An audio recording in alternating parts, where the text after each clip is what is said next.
Hello everyone, কি খবর সবার? আশা করি সবাই ভালো আছো। তো গত ভিডিওতে তোমরা দেখেছিলে কিভাবে আমি মক্কায় গিয়েছিলাম এবং মক্কায় গিয়ে কি কি করেছিলাম, কিভাবে হোটেলে উঠেছিলাম, সেই সব কিছু। তো আজকে হচ্ছে তার সেকেন্ড পার্ট। তো আমরা হচ্ছে সেহরি করে হচ্ছে মসজিদ আল হারামের দিকে যাচ্ছিলাম। তো ওইখানে হচ্ছে আমরা ফজরের নামাজ পড়বো, আর এর জন্য আমরা আস্তে আস্তে সামনে আগাচ্ছিলাম।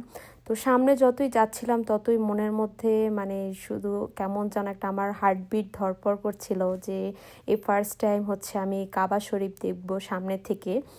আর এখানে হচ্ছে সবাই কিন্তু ওমরা করতে আসে না, কিছু কিছু মানুষ কিন্তু এখানে দেখতে পারতেছো তারা হচ্ছে ফজরের নামাজ পড়ার জন্য কিন্তু এখানে হাজার হাজার মানুষ আসে। তো তাদের জন্য হচ্ছে আলাদা সাইট, আর যারা হচ্ছে ওমরা বা হজ করতে আসে তাদের জন্য আলাদা সাইট।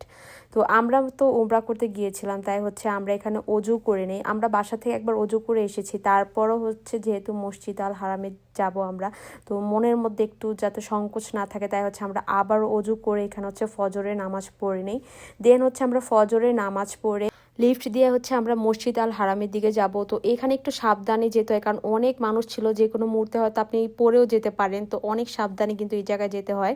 তো আমি যতই সামনে আগাচ্ছিলাম ততই শুধু চারদিকে খুঁজছিলাম যে কেন এখনো কাবা শরীফ দেখতে পাচ্ছি না। কাবা শরীফ কিন্তু অনেক ভিতরে থাকে, মানে হয়তো গেলেই মনে হবে যে ভিতরে ঢুকলেই যে আমি কাবা শরীফ সামনে থেকে দেখবো, না, এটা কিন্তু কাবা শরীফ কিন্তু অনেক ভিতরে থাকে।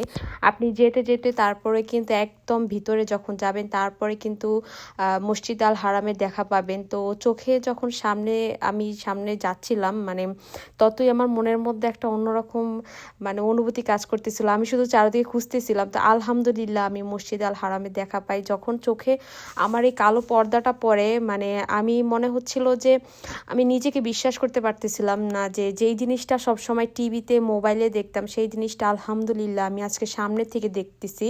তো এটা দেখার আসলে অনুভূতিটা মানে আমি বলে বোঝাতে পারবো না। যে সামনে যায় সেই হয়তো সেইটার অনুভূতিটা বুঝতে পারে। আমি এখনো বাসায় এসে এই অনুভূতিটা ভুলতে পারতেছি না। আর এই জায়গাটা হচ্ছে সব থেকে বড় যুদ্ধের জায়গা, মানে এই সবাই চায় যে মসজিদ আল হারামটা, আল্লাহর এই ঘরটা একবার হলো ধরে দেখতে। তো আলহামদুলিল্লাহ আমি ধরতে পেরেছিলাম। অনেকেই ধরতে পারে, তবে একটু কষ্ট করতে হয় এই জায়গাটাতে।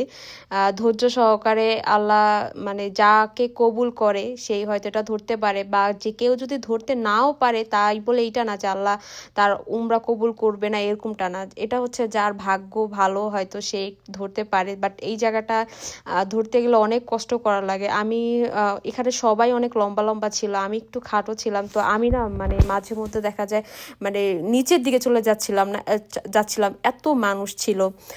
তো যাই হোক, আলহামদুলিল্লাহ আমাদের ওমরা কমপ্লিট করতে করতে একদম সকাল হয়ে যায়। তো এখানে হচ্ছে ওমরা কমপ্লিট করার পর 2 রাকাত নফল নামাজ পড়তে হয়। যে যার মতো করে নামাজ পড়ে, কেউ 2 রাকাত, 4 রাকাত, 6 রাকাত, মানে যে যত এখানে নফল নামাজ পড়তে পারবে ততই সোয়াব। তো তারপর হচ্ছে আমরা ওমরা শেষ করে এখন সাফা ও মারোয়া সাই করতে চলে যাই। তো সাফা আর মারোয়া সাই করার জন্য একটা নির্দিষ্ট স্থান আছে, সেইখান থেকেই শুরু করতে হয়। তো আমরাও কিন্তু সেই দিকেই যাচ্ছিলাম, আর এখানে এসে দেখি যে আরও অনেক মানুষ। তো সাফা ও মারওয়ার নিয়ম হচ্ছে যে 7 বার হচ্ছে চক্কর দেওয়া লাগবে। এখানে একটা নির্দিষ্ট স্থান থাকে, এখান থেকে শুরু করে সেই নির্দিষ্ট সাফা থেকে মারওয়া এরকম 7 বার চক্কর দেওয়া লাগে। আর হচ্ছে যে গ্রিন লাইটটা দেখা যায় ওইখানে যখন যায় তখন হচ্ছে ছেলেরা একটু দৌড় দিতে হয়, তবে মেয়েরাও অনেকে দেয় যারা পারে, তবে মেয়েদের ক্ষেত্রে কোনো বাধ্যকতা নেই, তবে ছেলেরা অবশ্যই সেখানে দৌড় দিতে হবে। তো আমরা হচ্ছে 7 বারের মতো শুরু করে দিই, তবে এখানে আমি মানে একটু বেশি ক্লান্ত হয়ে যাই, কারণ 7 বার চক্কর দিতে গিয়ে আমার পা অনেক ব্যথা হয়। তো এখানে চাইলে কিন্তু সবাই রেস্টও নিতে পারে, পাশে কিন্তু রেস্ট নেওয়ার জায়গা আছে। আপনি যে একেবারে 7 বারই আপনার দৌড়ে যেতে হবে এরকমটা না, আপনি চাইলে আস্তে আস্তেও কিন্তু যেতে পারেন, একটু রেস্ট নিয়ে তারপরে আবার শুরু করতে পারেন।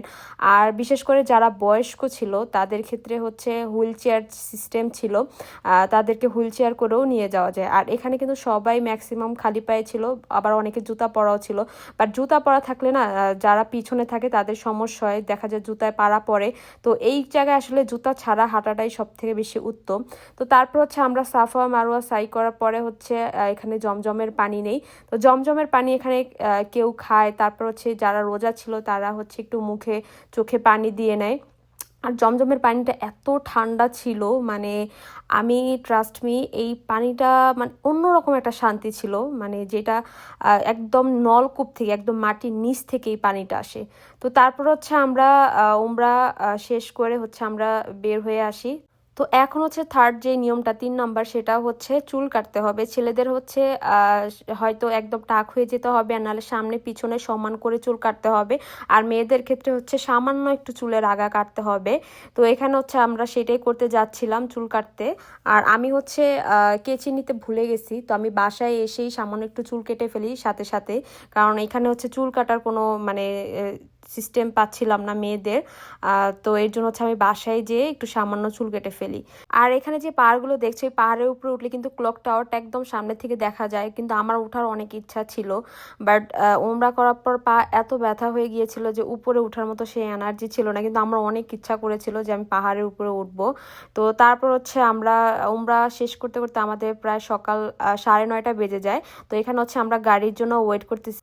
আমাদের হোটেলে নিজস্ব বাস ছিল, কিন্তু সেই বাসটা এখনো আসে নাই, তাই হচ্ছে আমরা নিজেরাই গাড়ি ভাড়া করে তারপর হচ্ছে হোটেলে চলে যাই। তো এই ছিল আজকের ভিডিওতে, আশা করি সবার ভিডিওটি ভালো লেগেছে।